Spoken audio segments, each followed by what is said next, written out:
Olá, o Interesse Público começa agora. Aqui você confere reportagens e entrevistas sobre a atuação do Ministério Público Federal na defesa dos direitos do cidadão, do patrimônio público e do meio ambiente. Veja os destaques do programa de hoje. Na Paraíba, o Ministério Público Federal pressiona Estado e municípios por melhorias na educação de povos indígenas. Em Mato Grosso, recomendação garante implementação de cotas sociais em instituição de ensino superior e profissionalizante. Em São Paulo, a MPF defende direito de deficientes físicos não pagarem pelo transporte de cadeiras de rodas em viagens de avião. E veja também, em Minas Gerais, rótulo de cerveja sem álcool vai ser alterado para evitar riscos à saúde dos consumidores. Essas e outras notícias você acompanha agora no Interesse Público, um programa do Ministério Público Federal.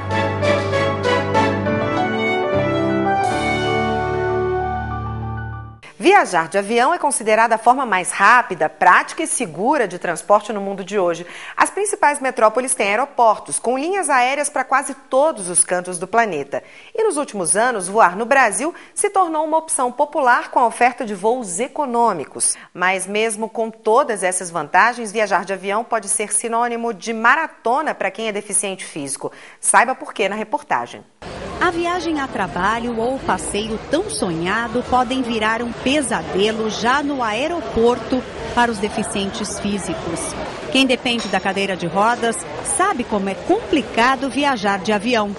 As dificuldades começam na falta de acessibilidade do aeroporto e de cuidados e espaços para os equipamentos que ajudam na mobilidade de cadeirantes. É uma coisa muito estressante, porque eu já, ao chegar ali onde a gente pega o ticket de embarque, onde a gente despacha a bagagem, já é uma situação estressante, porque começa as perguntas sobre como é a bateria da cadeira de rodas. No caso, a minha cadeira é uma cadeira motorizada. Então, se é bateria seca, se é gel, se é uma bateria úmida, e aí vem uma pessoa, vem outra, e às vezes querem que você faça alguma declaração, até por escrito. O principal problema é o transporte de cadeiras de rodas nas aeronaves, que além de cheio de burocracia, é cobrado por algumas companhias aéreas. Uma resolução da ANAC de 2007 determina que as cadeiras de rodas devem ser transportadas gratuitamente no interior da cabine de passageiros, quando houver espaço disponível, ou no setor de bagagem. A alegação das empresas aéreas é a de que quase sempre as cadeiras de rodas não cabem na cabine de passageiros e precisam ser transportadas como bagagem prioritária. Mas, nesses casos, a resolução da Agência Nacional de Aviação Civil permite que as companhias cobrem pelo serviço.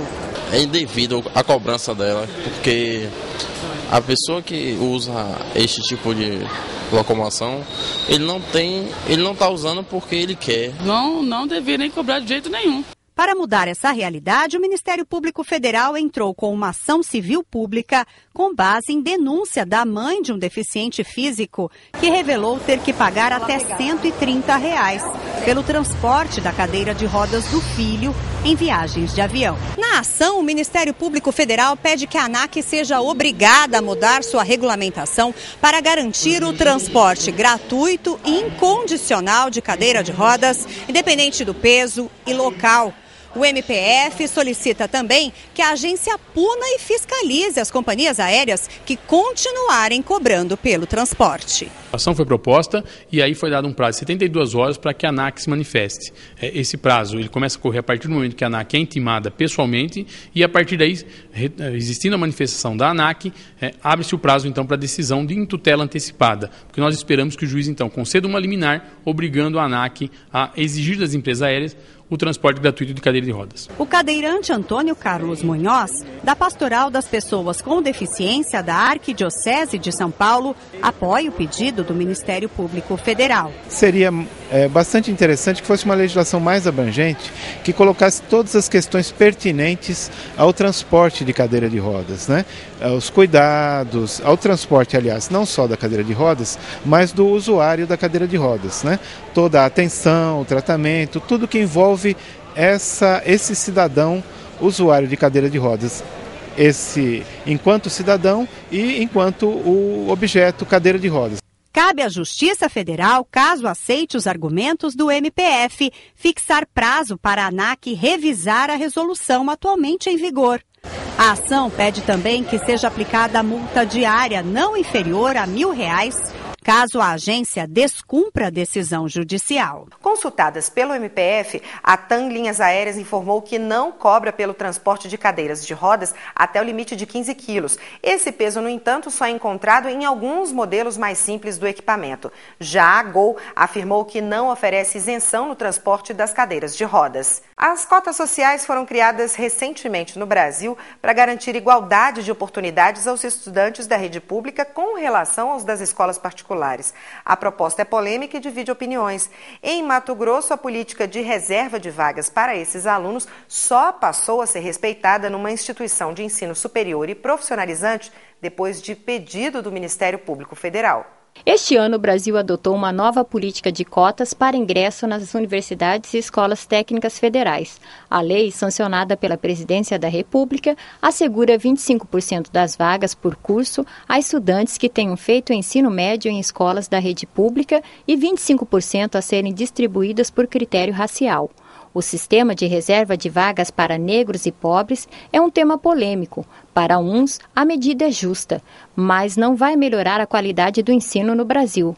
Para outros, é o primeiro passo para garantir igualdade de oportunidades de educação a estudantes de classes sociais mais baixas. Em Mato Grosso, o Ministério Público Federal fez recomendações para o Instituto Federal de Educação, Ciência e Tecnologia para garantir o cumprimento efetivo da política brasileira de cotas sociais na educação. O MPF quer alterações no edital dos próximos processos seletivos para corrigir inadequações detectadas em investigação. A proposta é de que o Instituto divulgue uma lista geral, levando em consideração o desempenho dos candidatos e uma lista dos cotistas com as melhores notas para depois verificar e selecionar apenas os que se encaixam nos requisitos previstos no edital e na política de cotas raciais. A convocação de alunos para vagas não preenchidas deve ser feita com base nas listas anteriores e pelo mesmo método. O problema que nós víamos nos inquéritos eram que as pessoas que se inscreviam como cotistas, mas que não possuíam perfil de beneficiários desse sistema, eles acabavam sendo excluídos do vestibular na primeira chamada, o que não parecia correto, tendo em vista que eles tinham tido um desempenho suficiente para passar na lista geral do vestibular. Atualmente, o IFMT tem cerca de 10 mil alunos estudando em 11 campi. Oferece 72 cursos que vão desde o ensino médio, ensino integrado, cursos técnicos pós-médio, tecnólogos, bacharelados, licenciaturas, especialização e mestrado. As recomendações do Ministério Público Federal dividem a opinião dos estudantes. Eu acho que para a escola pública assim, até é justo, né? Porque quem teve dinheiro para pagar uma escola particular pode ter mais facilidade para poder pagar uma universidade particular depois. E o ensino estadual é muito abaixo, né, da escola particular. É bom e ao mesmo tempo é ruim porque você fica pode ter preconceito em relação a algumas pessoas, acha que não é certo. Isso diminui a desigualdade social na faculdade, nas universidades e ajuda a interagir, né? Tem essa interação maior. Eu acho que nós temos uma responsabilidade muito grande com essas minorias e com esses excluídos há muitos anos. Então é uma maneira de fazer justiça com pessoas que foram excluídas e que têm agora a possibilidade de entrar na escola. De acordo com o reitor José Bispo Barbosa, o IFMT já acatou na íntegra as recomendações feitas pelo Ministério Público Federal no edital de processo seletivo publicado em 25 de outubro para o ensino médio integrado. Nós fizemos um acordo com o Ministério Público Federal no sentido, principalmente quando se trata de isenção, que nós também temos 10% de isenção, que as pessoas escrevem e não precisam de pagar a taxa de R$30, tendo em vista que nós temos muitos alunos carentes. Com a recomendação atendida prontamente pelo IFMT, o Ministério Público Federal comemora, já que tudo foi resolvido sem precisar levar a questão à Justiça, o que para o Procurador da República, Gustavo Nogami, é um avanço. Toda a atuação extrajudicial do Ministério Público é muito mais eficiente do que a atuação judicial. A atuação judicial pressupõe um conflito um conflito entre o Ministério Público, que entende como correto determinado posicionamento, e a instituição ou órgão que está sendo fiscalizado. No próximo bloco, na Paraíba, o Ministério Público Federal pressiona Estado e municípios por melhorias na educação indígena. Daqui a pouco.